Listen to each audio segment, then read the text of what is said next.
Our crew also caught up with top 150 rookie Mike Iaconelli, currently in 5th place. The type of areas that I'm keen in on are shallow areas. They're bays, they're coves off of the main lake.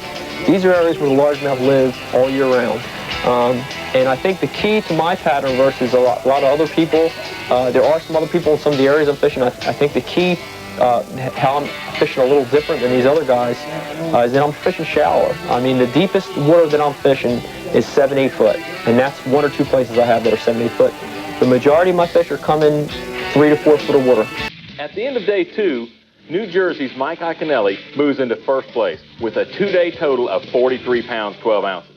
Randy Fight moves down to 2nd, and he's followed by Randy Dearman, Skeet Reeves, and Lake Fork Mark Pack. This is a first. With day 3 canceled, there's a lot at stake for the 11 anglers whose day 2 totals qualified them for the finals on Saturday. Our leader going into the 4th and final day, Michael Iaconelli, weighed in a 5-fish limit on day 1 of 19 pounds, 12 ounces, and a 2nd day limit of 5 fish weighing 24 pounds. But he's not sure if his pattern will hold up much longer. I still firmly believe I want to catch 1 or 2 largemouth today, 4 or 5 pounds. So I'm not really getting too nervous yet, you know. I've only been to one of my largemouth places. I got about 5 or 6 others that I want to hit. So I want to keep working this till about 11 o'clock or until I think the school is depleted. So, well, whichever comes first. This tube is critical to how I'm catching these fish right now. Most of them now, after I caught that initial wave active fish, most of them now don't want to be bothered with the jerkbait. They're just reacting on it. So this tube is critical right now to my success in this area. Mike Iaconelli fished hard and furious for his shot at the winner's take on that final day.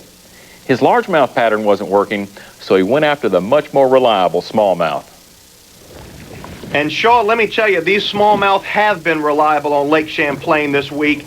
These guys are catching the fire out of these big smallmouth, and you'll notice Iaconelli's all over the boat. It looks like he's out of control, but I'll tell you, he's using a lot of energy. The kid's nervous. It's his first opportunity to win a top 150. He's won invitational tournaments with the Bassmasters before, but to win a top 150 is his goal. He's got that fish in the boat. That looked like about a 2.5 pounder. I don't know if that's going to help him. Now, he's got another fish on right here, and Iaconelli has been targeting the shallow flats off of some points, and I'll tell you, he's got some super duper areas to fish. All right. Woo! Looks like I got a good school of smallmouth working here. That one's about 3 pounds. I know there's bigger because I saw one about 5 in the pack. Every time I approach my buoy that I dropped, I catch a fish. There's probably something real subtle down there, a rock or a hole in this grass that a lot of these wolf packs key on. And you'll catch 20 or 30 fish off one little area, so that's going to help. What are you using today? I'm using a reaction type of lure. This is a jerkbait by Bomber. It's a long A. It's in a clown color. Basically, the reason I chose this bait is it's a real confidence bait for me anytime I get around smallmouths. I've caught them on Erie on this. I've caught them on Ontario. It's just a really good bait. It gets the fish aggressive. It makes them want to chase it because of the bright colors, and I'm just reeling it really fast, trying to get a reaction bite off of these fish. I don't have much of a net left. Now, you know, he said he doesn't have much of a net left, and let's hope that doesn't come back to haunt him, because when you cut a bait out of a net, you've got to be really careful. I'm sure that Michael probably has a grip on it and wouldn't do anything that could possibly cost him in the future. All right, now he's got another big smallmouth on. It looks like he's still throwing that jerk bait, and Iaconelli is fishing these flats, and you don't see any other boats around him. I think that's a pretty neat deal. He's got it all to himself right here, and he's going down for that big small. Oh, he blew it! The fish went through the hole! Did you see that? He slipped through the hole in the net. Michael, unbelievable. I'll tell you what, one man's misfortune is another man's good fortune. We'll see how it turns out for you later in the... Oh, my gosh, did you see the rod blow out of the boat? A smallmouth must have come up and grabbed the bait while it was hanging over the edge, and he's got him. He's got about a 3-pounder. It's unreal. I can't believe he's got this fast. He was going for his other bait. I put the other rod down, grabbed my other rod to catch the fish, and he come up and eat it anyway. That's too expensive of a rod, little fish, to be taken under.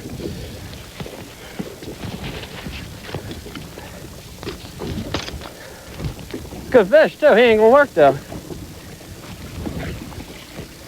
How about that? That was weird. I never seen anything like that in my life. Mike Iaconelli is on a roll, back-to-back smallmouth catches, and one of the strangest, most amazing things I've ever seen in bass fishing. Let's get ready and roll a replay on this rod-stealing smallmouth. You know, Fish, there's a tournament rule about fishing with only one rod at a time. But Mike actually never got a cast off with his second rod, so that fish was totally legal. Unfortunately, it didn't help him out for his total stringer, but what a neat catch. As hard as Mike was fishing, his day 4 catch still wasn't enough to beat Rick Clunn's stringer for the day. All right, we're going to weigh him. Watch the weight for Clunn. 22 pounds, 2 ounces. 22.2, Rick, it's close. Give him a round of applause. What an effort. Look at this. Woo! Look at the largemouth. But Iaconelli's 3-day total catch was enough to hold off the always competitive Clunn and claim first place. 61 pounds and 3 ounces. 61.3. Let's go to the leaderboard. Rick Clunn, even with those huge largemouth, had to settle for second. Day 1 leader Randy Fite finishes 3rd overall, followed by David Fritz, Mark Pack, Randy Dearman, and Dion Hibden. Zell Rowland finished 8th, trailed by Takahiro Omori, Skeet Reese, and Stanley Mitchell. Hey everybody, Mike Iaconelli back out here in the shop, and we're continuing our series on tournament winning baits. In today's shop, I'm flashing back. I'm going all the way back to the second pro event I ever fished in my whole life. We're talking about September of 1999 on the one and only Lake Champlain, and I won there, beating my childhood hero, Rick Clunn, by a little under 2 pounds.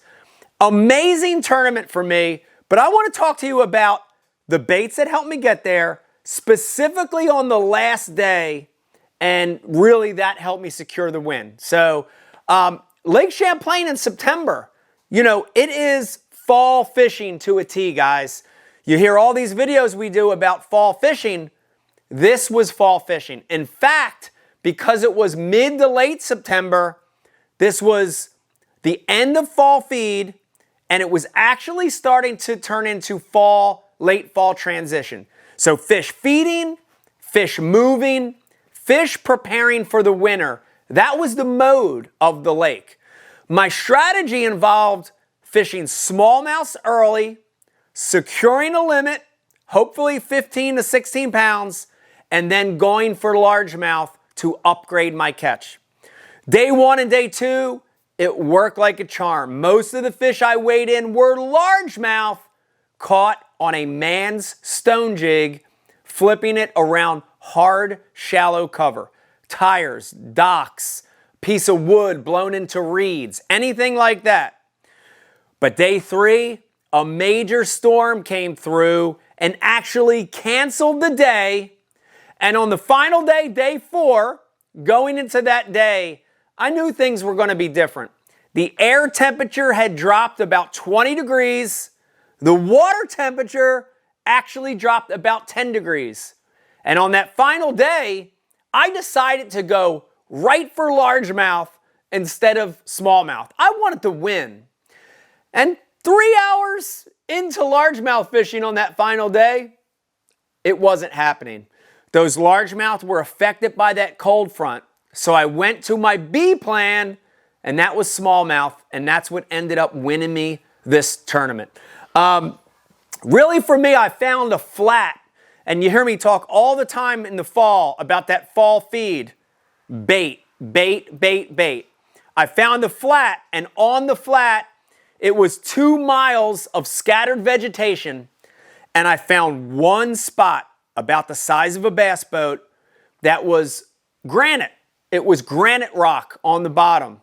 And in those glacial lakes, you have a lot of areas where you see that really flat granite rock. And because of that, grass cannot grow.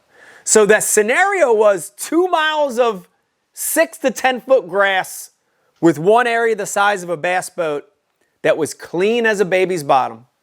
And that was the focal point. But you really had to get these smallmouth to react. You've heard me talk before about shock colors. You've heard me talk before about wolf packing. And there was a major wolf pack of smallmouths on that clean spot. You know, my bait of choice was a jerkbait. And, you know, a jerkbait does a lot of things that fit the bill that time of the year. Okay, the first thing it does a great job of imitating the forage. And in that tournament on Lake Champlain in the fall, the forage was yellow perch. Young of the year to 4 or 5 inch yellow perch. They were up on that flat, on that bald spot, feeding on yellow perch. So the lure I chose was a clown-colored jerkbait. A clown-colored jerkbait. And these are two real good examples. These are two Rapala jerkbaits. This is the Max Wrap in clown. And of course, one of my all-time favorites is the Rapala X Wrap in clown.